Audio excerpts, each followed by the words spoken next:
తాకట్లో ఉన్న మీ బంగారాన్ని విడిపించి ఆ రోజు ఆన్లైన్ రేటుకి కొంటాం. Sharma gold company.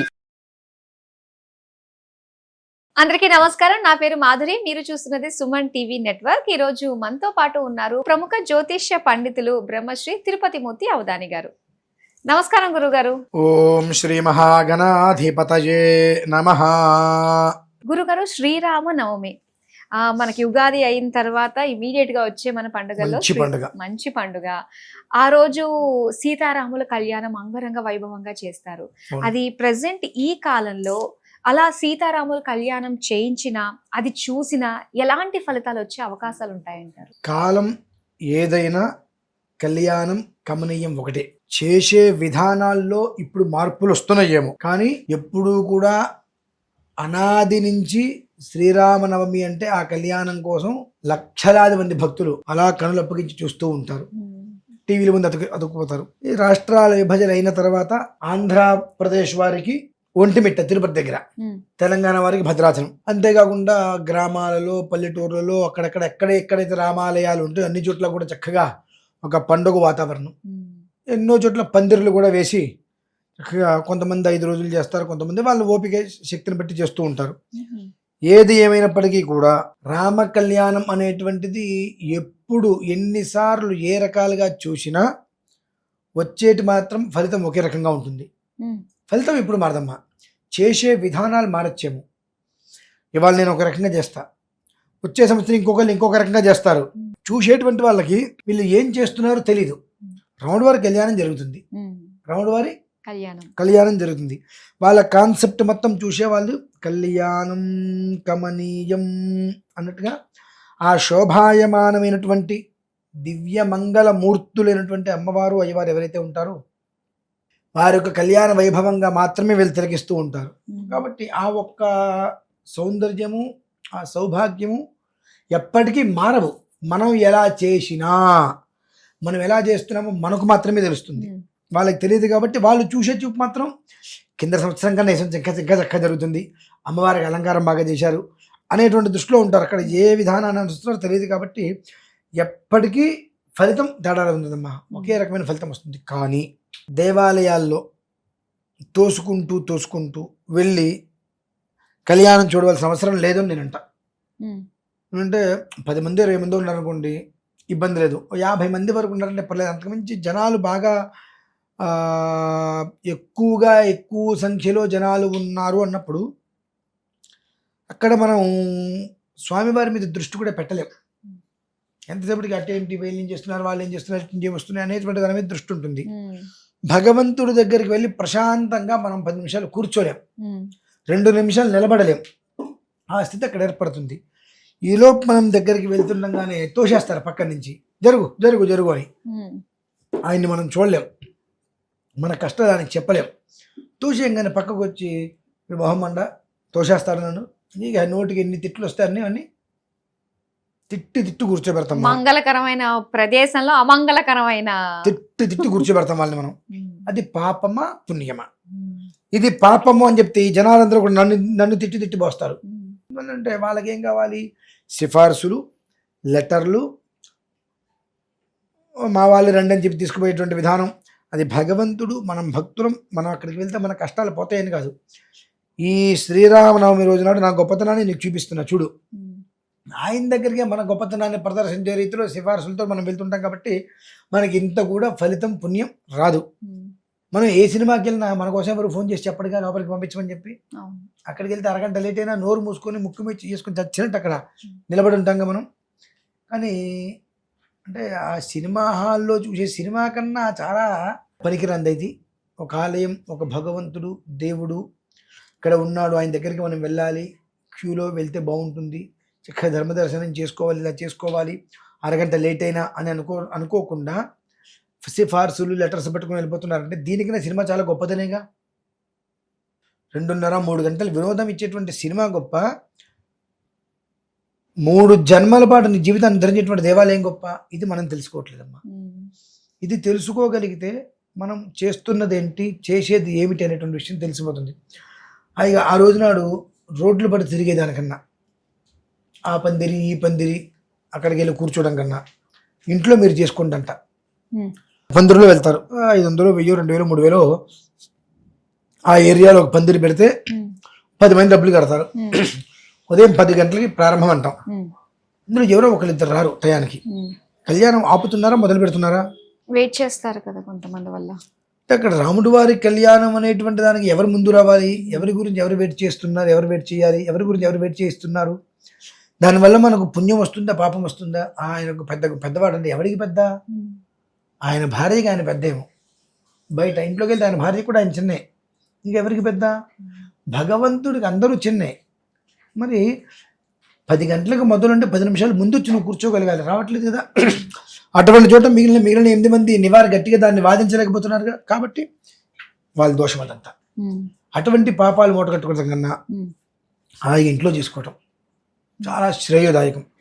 సుభిక్షం, సౌభాగ్యం, సౌభ్రాతృత్వం, సౌమంగళ్యం ఇన్ని కూడా నీ ఇంట్లో ఆ రామచంద్రమూర్తి స్వామి వారి విగ్రహాన్ని పెట్టుకొని, ఫోటో పెట్టుకొని, తులసిమాలతో, పచ్చకర్పూరం దండతో, ఇలాచి దండతో ఆయన్ని అలంకారం చేసుకొని అక్కడ చక్కగా ఈశ్వరుడిగా చెప్పింది శ్రీరామ రామ రామేతి రమే రామే మనోరమే సహస్రనామ తత్తుల్యం రామనామ వరానని అని చెప్పింది ఎవరు? ఈశ్వరుడు. చక్కగా అక్కడ కూర్చొని కళ్యాణం పూర్తయ్యే వరకు భద్రాచలంలో ఆ టీవీ పెట్టుకొని చక్కగా సౌండ్ తగ్గించి విజువల్స్ చూస్తూ రామనామాన్ని జపిస్తూ, ఆ రామనామాన్ని జపిస్తూ ఆ విజువల్స్ చూసుకుంటూ చక్కగా ఇక్కడ 2 నక్షత్రాలు తులసిదాలం వేసుకుంటూ అర్చన చేసుకొని అక్కడ నైవేదన పెట్టేదానికన్నా ముందు ఇక్కడ శుభ్రంగా ఇంట్లో నివేదన పెట్టేసుకొని ఆ హారతి మంత్రం విశ్వచ ప్రసాదం తీసుకోగలిగితే అప్పటికి ఆ రాముడు వారి అనుగ్రహం మీకు వచ్చినట్టే. ఎందువలన అంత భక్తి, అంతమంది భక్తుల మధ్యలో మీరు వెళ్తే మిమ్మల్ని ఆయన చూడగలరా? మీరు ఆయన సరిగ్గా చూడగలరా? ఈ రెండూ కుదరవు. అటున్నప్పుడు అక్కడికి వెళ్ళటం దానికి తోసుకుంటూ వాళ్ళని వీళ్ళని తిట్టి కోపాన్ని ప్రదర్శన చేసి పాపాన్ని మూడగట్టుకోవడానికి అవసరం అంటది అక్కర్లా. కాబట్టి ఇంట్లోనే ఆదౌరామతపోవనాభిగమనం హత్వా మృగం కాంచనం వైదేహీ హరణం జటాయు మరణం సుగ్రీవ సంభాషణం వాలీ నిగ్రహణం సముద్రతరణం లంకాపురీదాహనం పశ్చాద్రావణ కుంభకర్ణహననం ఏతద్ధి రామాయణం అనుకుంటూ చక్కగా రాముడు వారికి సంబంధించిన అనేక స్తోత్రాలని పారాయణ చేసుకుంటూ నేను మీకు ఒక ఫోటో పంపిస్తా. ఆ ఫోటో ప్రతి ఇంట్లో పెట్టుకొని కావాలి అనుకున్న వాళ్ళకి రికార్డు చేసి 1 నిమిషం మంత్రం రికార్డు చేసి పంపిస్తాను. ఆ రికార్డు చేసిన మంత్రాన్ని రాముడి వారి కళ్యాణం మొదలైన దగ్గర నుంచి పూర్తయ్యే వరకు ఒక ఇంట్లో ఆ మంత్రాన్ని వింటూ రామనామం స్మరిస్తూ ఇక్కడ ఈ చిత్రపటం దగ్గర చక్కగా తులసిదళం ఒక్కొక్కటి వేసుకుంటూ రామవారి కళ్యాణం తిలకించండి. చక్కటి సౌభాగ్యములన్నీ కూడా మనల్ని వెతుక్కుంటూ మన ఇంటి ముందుకు వచ్చి కూర్చుంటాయి. అంతకు మించిన కావాల్సిన సిరి సంపదలు సౌభాగ్యానికి ఏమున్నాయమ్మా? కంటి నిండా నిద్ర, కంటి నిండా సంతోషం, చేతి నిండా పని, చేతి నిండా సంపాదన, కడుపు నిండా భోజనం, అర్థం చేసుకునేటువంటి మనిషి, మన కోసం ఆలోచించేటువంటి శ్రేయోభిలాషులు, ఈ 4-5 మన దగ్గర ఉన్నప్పుడు ఎలాంటి రోగము లేదంటే అంతకు మించినటువంటి కోటీశ్వరుడు ఉంటాడు భూమి మీద. అంతకు మించి ఇంకేం కావాలమ్మా? కాబట్టి ఆ విధానాన్ని ఆచరించగలిగితే ప్రశాంతంగా ఉంటుంది. గుళ్ళకి గోపురాలకి వెళ్ళొద్దు అని చెప్పట్ల, ఆ రోజు అవసరం లేదంటున్నా. అంతమందిలో ఆ రోజు నాడు స్వామివారిని దర్శనం చేస్తే అమోఘమైనటువంటి పుణ్యం వచ్చేసి కోట్ల రూపాయలు వైకుంఠం నుంచి పడతాయా? చాలా మంది అలా అనుకుంటారు కదండి. ముఖ్యంగా ఆ రోజున దర్శించుకున్నట్లయితే మన కష్టాలు తీరిపోతాయి అని చెప్పేసి అంటూ ఉంటారు. తొక్కిసలాట కూడా అలాంటి ముఖ్యమైన రోజుల్లోనే ఎక్కువ అవుతూ ఉంటాయి. మన అంధభక్తి, మూఢ నమ్మకం, అదంతా మూఢ నమ్మకం. అంటే అంతకుముందు ఆయన రాముడు వారు కదా, ఆ తర్వాత ఆయన రాముడు వారు అక్కడ ఉండట్లేదా? ఆ రోజుకి ఏంటి శ్రీరామనవమి, భద్రాద్రిలో నిత్య కళ్యాణం చేస్తుంటారు. శ్రీరామనవమికి విశేషంగా చేస్తారు. అన్ని దేవాలయాల్లో నిత్యం జరగదు కాబట్టి ఆ రోజు నాడు చేస్తారు. ముందు రోజు వెళ్ళు, దర్శనం చేసుకో, నాయన రామక్షేమమానం వచ్చి. అవతల రోజు వెళ్ళు, కళ్యాణం రోజు వెళ్ళకు, అవతల రోజు వెళ్ళు, నాయన సంతోషమా అని చెప్పు వచ్చి. ఆయన నీ సంతోషాన్ని, నీ క్షేమాన్ని కొడతాడు. కానీ ఈ రోజు నాడే దర్శనం చేసుకుంటే అమోఘమైన యోగము, భోగము, భోగ్యాలన్నీ వస్తాయని చెప్పి తొక్కిసలాటు వెళ్ళి వాణ్ణి తిట్టి వాణ్ణి తోసి రకరకాల మాట్లాడుకొని కొంపలోకి వచ్చి వాణ్ణి తిట్ట దీనివల్ల మనకు పుణ్యం సంప్రాప్తమవుతుందా పాపం సంప్రాప్తమవుతుందా అనేటువంటిది మన విజ్ఞతగా మనం తెలుసుకోవాలి. అదమ్మా విషయం. అలానే గురుగారు ఇంకా రామ కళ్యాణం అయిన తర్వాత అక్షింతలు మనం ఇంట్లో పెట్టుకుంటే మనకి సిరి సంపదలు వస్తాయని, పెళ్లి కాని వాళ్ళు నెత్తిన వేసుకున్నట్లయితే తొందరగా పెళ్లి అవుతుందని చెప్పేసి అంటూ ఉంటారు. దీనికి మీరేమంటారు? ఇందాక ఒక శ్లోకం కూడా మనం చెప్పుకున్నాం, ఆదౌ రామ తపోవనాభిగమనం అని చెప్పి, బుద్ధి కర్మానుసారేణ. ఎలా ఉంటుందంటే అమ్మా, రాముడు వారి యొక్క మంత్రాక్షతలు మన శిరస్సు మీద పడాలి. అందులో ఎలాంటి దోషము లేదు, ఎలాంటి సందేహము కూడా లేదు. అవి ఇంట్లో పెట్టుకుంటేనే వివాహం అవుతుంది, నెత్తి మీద వేసుకుంటేనే వివాహం అవుతుంది అనేటువంటిది మన ఒక్క అపోహ. మనం పెట్టుకుంది అదంతా. మనం కళ్యాణ అక్షతలు అందరి మీద చల్లుతారు. ఎందువలన? ఆ రామ కళ్యాణం తర్వాత ఆ అక్షతలు అందరి మీద చల్లటం వలన అందరికీ కూడా సౌఖ్యం అనేటువంటి జీవనం ఏర్పాటవుతుంది. అంటే సుఖవంతమైన జీవితం ఏర్పాటు కావాలి, రాముడు వారి అనుగ్రహంతో అందరి మీద చెల్లుతారు. ఎవరో ఒక పక్కన కూర్చున్న వాళ్ళు, కింద సంవత్సరం నేను అక్షతలు తీసుకెళ్ళాను, మా మనవరాలు నెత్తి మీద వేశాను, వెంటనే పెళ్ళైపోయింది. అవ్వచ్చు కాక తప్పు లేదు, అనుగ్రహం అలా వచ్చింది, అయింది. ఆ మాట ఈయన అనగానే ఇది ఎవరో వింటారు, మాకు కూడా కాసిన నక్షత్రం ఉండి, మాకు కూడా కాసిన నక్షత్రం ఉండి. ఇలా దీనివల్ల ఏమవుతుంది అంటే ఒక ప్రమాణం లేని విషయం అన్ని వైపులా పాకుతుంది. పోనీ ఆ అక్షతుల్ని మనం ఇంటికి తీసుకెళ్ళినప్పుడు వాటిని ఎంత జాగ్రత్తగా మనం పెట్టుకుంటామా? లేదు. ఇంటికి తీసుకెళ్తున్నాం, నెత్తి మీద వేస్తున్నాం, ఇక అంతే అయిపోయింది. దానికి ఇంటికి తీసుకెళ్తే ఏ విధానంలో పెట్టుకోవాలి, ఎలా వాటిని పెట్టాలి, ఇంటికి వెళ్ళిన తర్వాత వాటికి చేయవలసిన అర్చనలు ఏంటి, ఆరాధనలు ఏంటి, ఇవన్నీ మనం ప్రయత్నం చేస్తున్నామా? లేదు. ఏంటమ్మా ఇదంతా? కొన్ని ఎక్కడి నుంచి వచ్చినాయి, అనాదిగా వచ్చినాయి. ఓకే, పిల్లల్ని తీసుకురండి, అక్కడే స్వామివారి ముందు అక్షతలు వేయించండి, బాగానే ఉంటుంది. అది ఆ రోజేని కాదమ్మా, ఆ అక్షతలు శిరస్సు మీద పడాలి. అది ఆ మర్నాడు 9 రోజులు ఉంది శ్రీరామనవమి, నవరాత్రులు. ఆ 9 రోజులలో ఏదో ఒక రోజు స్వామివారి చేత అక్షతలు వేయించు, గుళ్ళోకి తీసుకెళ్ళి ఆ రోజు తీసుకెళ్ళి వేయించాలి. అసలు ఆ రోజు తీయకూడదు.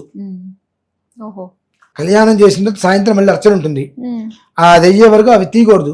ఎంతమంది అమ్ముతున్నారు ఇక్కడ పందిరులు అవ్వగానే ఇటు తలంబరాలు గుప్పుడు తీసుకుపోతూ ఉంటారు. అక్షతలు అంటే ఎలా వేయాలి, దానికి ఒక ప్రమాణం ఉంది. ఎలా పాదుకల మీద స్వామివారి దగ్గర ఎలా వెయ్యాలి, ఎలా తలంబరాలు పొయ్యాలి, అక్షతలను ఎలా తీసుకోవాలి, ఎలా ఇవ్వాలి, ఏంటి అని ఒక ప్రమాణం ఉంది. ఏం ప్రమాణం ఆశిస్తున్నాం మనం? గుప్పెడికి ఏం తోస్తే అది పట్టుకుంటున్నాం, వచ్చేస్తున్నాం. వాళ్ళు తీసుకెళ్ళి అక్షతల కన్నా కింద పడేవి, తొక్కేవి ఎక్కువ ఉంటాయి. మరి ఇది పాపమా పుణ్యమా?